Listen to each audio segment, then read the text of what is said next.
Bonjour à toutes et à tous, bienvenue sur ma chaîne pour cette toute nouvelle guidance. Alors, petite guidance, on est dimanche matin, je n'ai pas trop le temps, mais je sentais l'appel de la guidance. Donc, pour gagner du temps, j'ai tiré 3 cartes de l'oracle des signes, ok, que je vais découvrir avec vous. Et je vais vous interpréter, vous lire les messages, et je pense qu'on restera sur ça. D'accord, on a l'ange déchu. C'est tombé dans une précédente guidance. Alors, attendez, comment? Voilà. Ok, on a l'ange déchu qui parle, si je m'en souviens bien, dans la précédente guidance, de fin de cycle pour le début d'autre chose. D'accord? On a le nombre 17. Alors, je vais aller voir à quoi correspond le nombre 17. Tiens donc. Alors, je ne me souviens plus exactement, je l'ai utilisé que quelques fois cet oracle, mais je me demande si on n'a pas eu la même carte avec la première carte à la précédente guidance. En tout cas, celle où j'ai utilisé cet oracle, c'est la roue du destin, qui te dit la roue du destin poursuit son inexorable mouvement. Vous arrivez au bout d'un cycle, une nouvelle ère s'ouvre enfin pour vous. Et je crois bien que c'était sur cette guidance, puisque je vous disais, tiens, c'est rigolo, parce que la première carte marque la fin d'un cycle, et la dernière carte marque également la fin d'un cycle, mais pour quelque chose de nouveau, quelque chose de positif. Allez, on va regarder les messages donc de cette première carte. Je vais pas tout vous lire, hein. Donc, elle annonce la fin d'un cycle. Ça peut être une rupture dans n'importe quel domaine de votre vie, d'accord? Euh,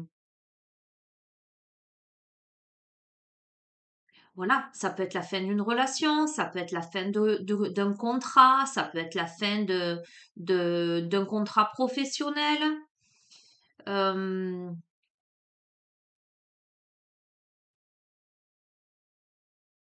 la fin d'investissement.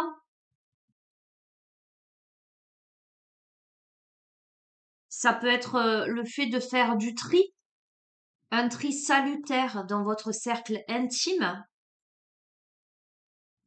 parce qu'il y a eu probablement des illusions, trahisons. On est peut-être tombé de haut là, d'accord?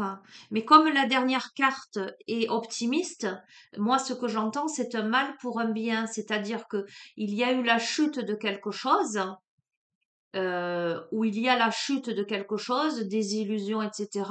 Mais c'était nécessaire, c'est nécessaire. On va voir ce que le 17 a à nous dire, hein. Parce que voilà, je ne connais pas les symboliques de tout, hein, les amis, hein. Euh, alors, cette carte 36, là, l'ange déchu, vous invite à couper des liens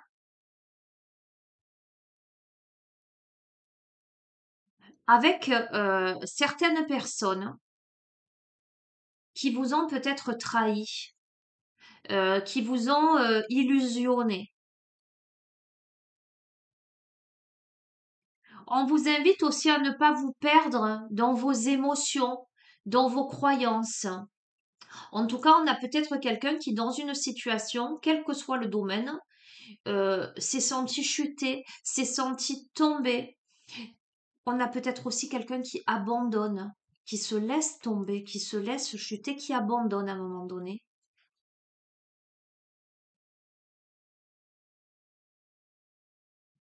Il y a quelque chose que vous espériez et on va voir la suite. Et donc je parle au passé parce qu'on a cette dernière carte, la roue du destin poursuit son inexorable mouvement. Vous arrivez au bout d'un cycle, une nouvelle ère s'ouvre enfin à vous, qui est une carte hyper positive. C'est pour ça que je parle au passé. Euh, il y a quelque chose qui n'a peut-être pas fonctionné ou vous avez été dans l'illusion, quelque chose qui vous a amené à une introspection honnête, hein. Et on va voir le 17 ce qu'il nous dit, parce que ça ne veut pas dire que on rompt avec ça pour autre chose pour l'instant, tant que j'ai pas cette signification-là. Mais en tout cas, ça veut dire que on passe, c'est la fin de ça pour quelque chose de nouveau. Allez, on va voir le 17 ce qu'il nous dit. protection, positivisme. Bon, eh ben écoute, eh ben j'ai bien fait de te parler au passé de cette chute-là, parce que le 17, c'est le chiffre mystique et spirituel par excellence. Il a valeur de protection.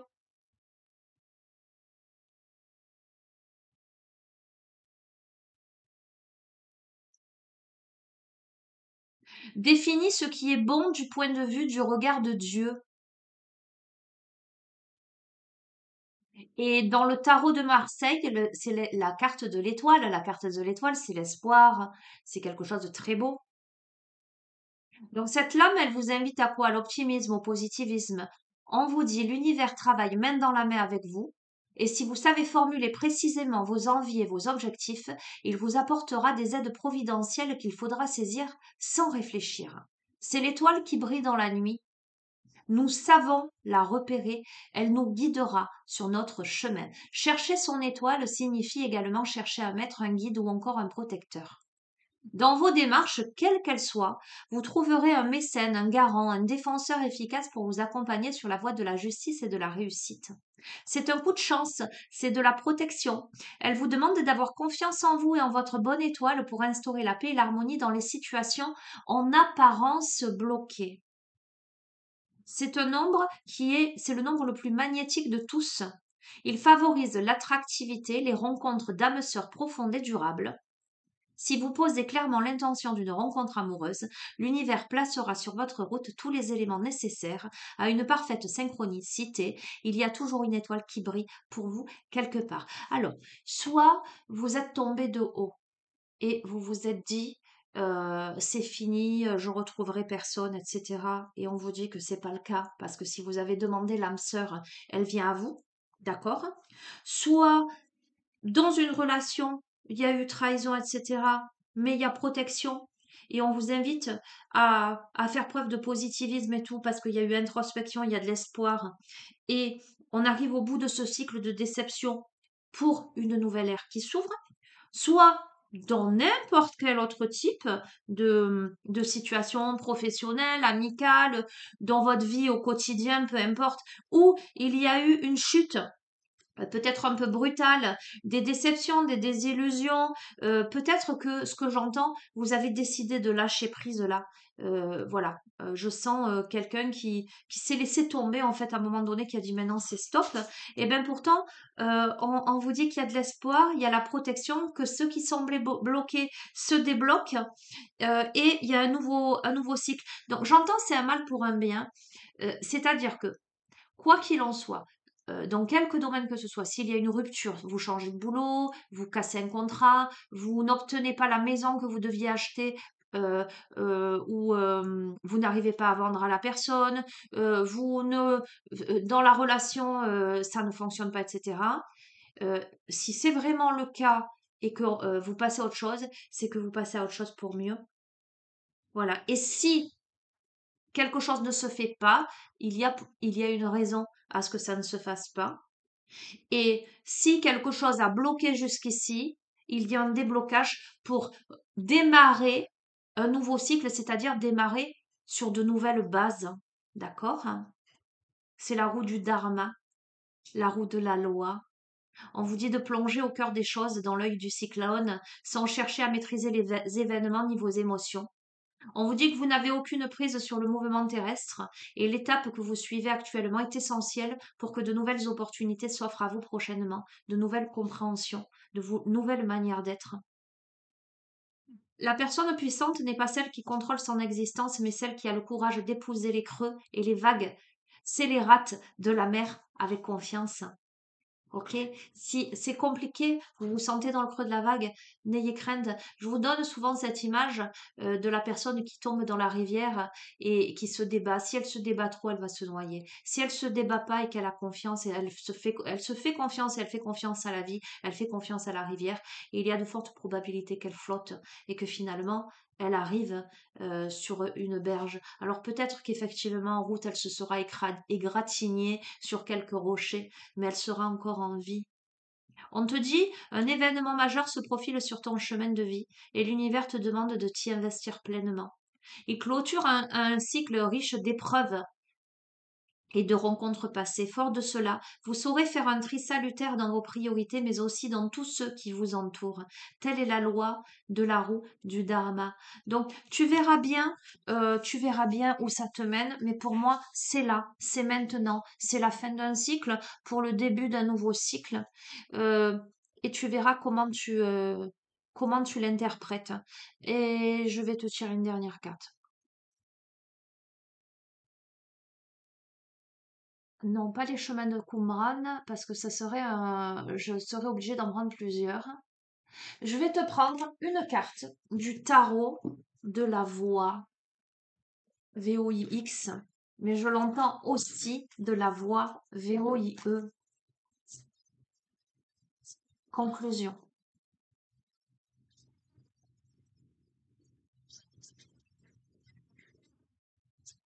J'entends encore, c'est maintenant que tu se joue. Ça fait plusieurs guidances, ça. C'est que là, on y est, là, sur cette fin d'année, on y est. Là. Bon, oh non, 4. Bon.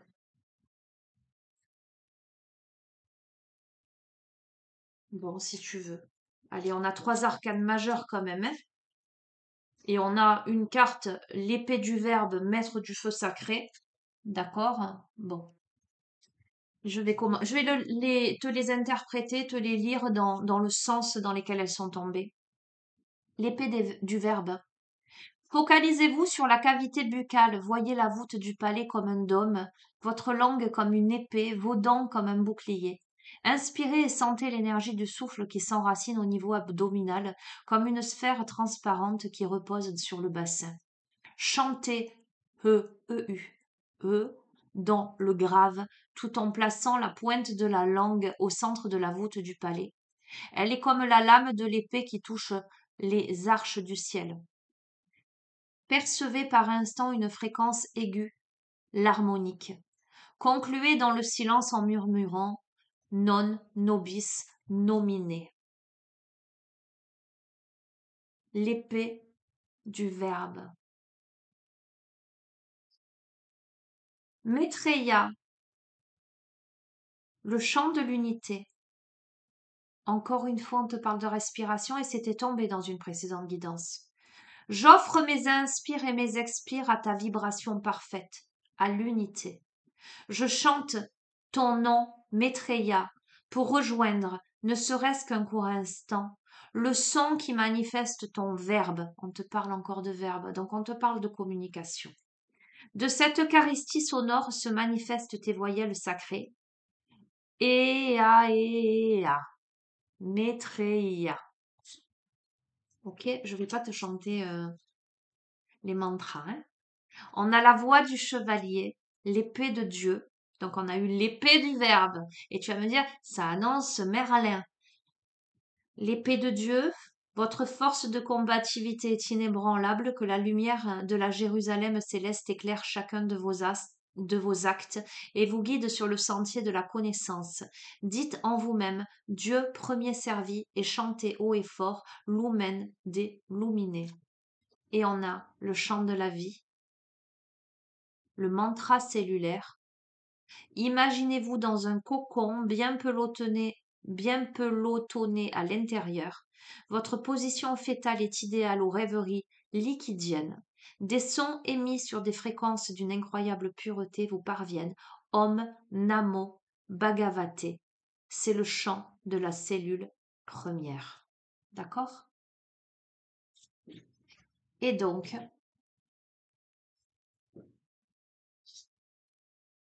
l'épée, 2 fois dans le jeu, l'oracle de Merlin. Je termine sur ça. Volontairement, je vais te dire que ceux qui ont des oreilles entendent. Si tu euh, fais preuve de discernement, va dans tes compréhensions subtiles. Ne réfléchis pas avec ta tête. Prends les messages avec le cœur. Point, j'entends. Ok, si tu veux. On a la fontaine sacrée, elle est tombée il y a quelque temps. On te parle de purification, en fait. Carte. Je tombe dessus. La transparence, c'est l'action féminine, l'eau. Les sources et les fontaines sont sacrées depuis le début des temps. Elles canalisent l'énergie vitale. D'accord? Fontaine de jouvence. Les vœux. Ça me fait penser aux pièces qu'on jette dans les fontaines, notamment ça me fait penser à Cinquième le désert. Quand on rentre dans le cloître, là, il y a une fontaine avec des poissons et ma fille, elle aime bien jeter des pièces là-bas. La force, c'est essentiellement une force de guérison, force féminine lunaire douce, le fait de retourner à la source pour chercher l'éclaircissement, la sagesse du saumon. Attention à ne pas être trop dans l'intériorité, d'accord, hein, de ne pas se couper du monde.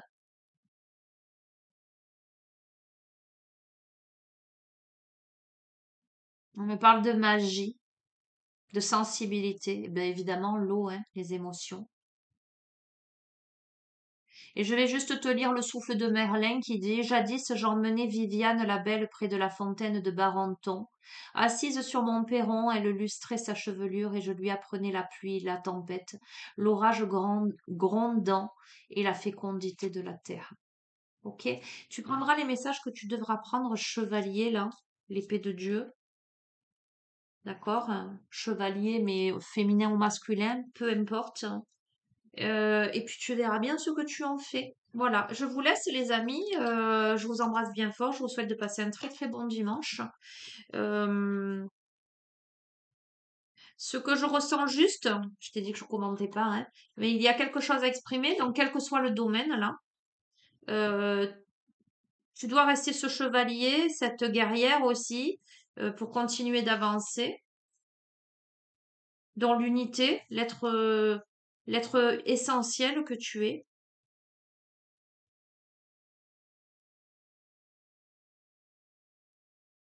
Quand on me parle de mantra cellulaire, de cellules primaires, premières, c'est aller au fond de toi, au fond de ton être. Retourne à l'essentiel, au centre de ton être, et tu sauras vers quelle direction tu dois aller. D'accord? Allez, bisous à tous. Bon dimanche. À très bientôt. Au revoir.